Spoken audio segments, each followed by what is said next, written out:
Başladı. Önce durmaz. Evet.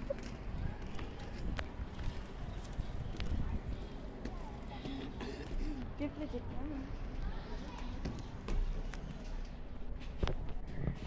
Evet arkadaşlar, şimdi bir tane çocuğun doğum gününü kutlamaya geldik.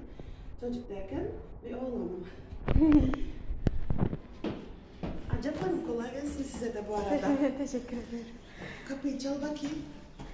Güzel al, güzel güzel çal. С днем рождения! Selam. Siyet yapacak mı? Siyet yapacak mı? Güzel. Привет. С днем рождения! Сегодня Selamünaleyküm. Normal mi? Normal misin? Evet, eden adından, kapatalım adından. Барсен. С днем рождения. Спасибо, да. Спасибо.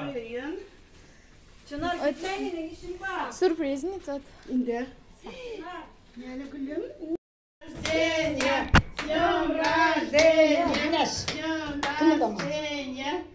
Çek, çek, Çek, çek. Ne güneş? Tut, Sen tut, düzük dur, tut. sen düzük dur. С днем рождения. Turcanla, dur, Nizam. Tut. Охче! Uzaklaşlar. Bizim sentimiz sürpriz. Kızmatların ardından. Ova, katta toylarında Nasip ya. olsa ulu toylarında şişman Ova, bakıyorlar. yaxşı kız tapı ver. Ah, nasip. Mama, Ha. Давай, мекес bir şey, давай. Угу.